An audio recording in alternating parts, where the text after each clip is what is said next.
Hello everyone, today we are going to learn 8th standard English poem Leisure 3.4. Leisure, written by William Henry Davies. So let's begin the first stanza. What is this life if full of care? We have no time to stand and stare. No time to stand beneath the boughs and stare as long as sheep or cows. In these lines, the poet is complaining about human hassled life. The poet says that we cannot call this life a poor life if it is full of worries and anxiety. We have no time to admire the beauty of Mother Earth. Even we cannot have a few moments to stand under the branches of green trees and appreciate the beautiful and restful shades of the trees. With the common animals like sheep and cows are better than us in enjoying life. Here the poet believes the cow and sheep live a peaceful life without stressing about pretty things of the world. They admire and enjoy the beauty of nature. So, in this famous poem, the poet tells us that life is useless unless we cannot spare some time from our busy schedule to enjoy the beauties of nature. So let's move the second stanza. No time to see when woods we pass, where squirrels hides their nuts in grass. No time to see in broad daylight, streams full of stars like skies at night. In the second stanza, the poet says that when we pass through some forest, we do not have time to stop for some moments to look the trees tall and short and enjoy their natural beauty. We have no time to see small creatures like squirrels hiding their food grain in the grass for the winter. In our busy life, we ignore the bright sunlight or water bodies whose water sparkle just like twinkling star in the in the sky at night.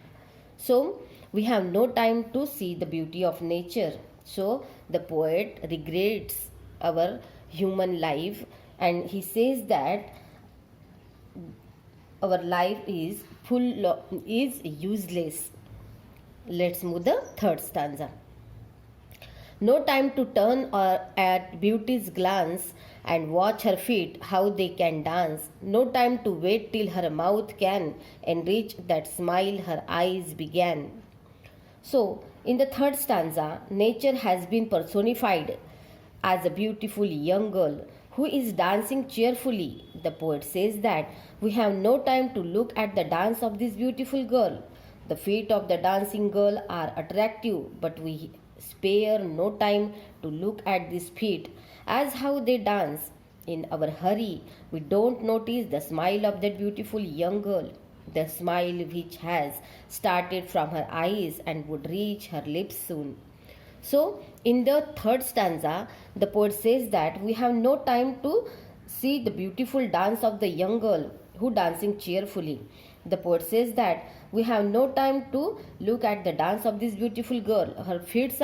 The feet of the dancing girls are attractive, but we have no time to look these feet as how they dance. In our hurry, we don't notice the smile of that beautiful girl. So, the smile which has started from her eyes and would reach her lips again. So, in the third stanza, the poet says that we have no time to look the beautiful dance of this beautiful girl. So, in the last stanza, a poor life this if full of care, we have no time to stand and stare. In the last stanza, the poet regrets to say that human life is a poor life. It is full of worries and have no time to stop to look at and appreciate the beauty of nature, the beauty of Mother Earth. In this way, we cannot be alive if it is full of cares and worries. Our life is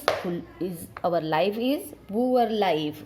In the concluding lines, the poet repeats that our life is a poor life if it is full of cares and worries with no time to appreciate and enjoy the beauty of nature. So we should have to spend some time with the Mother Earth, with the nature. Thank you.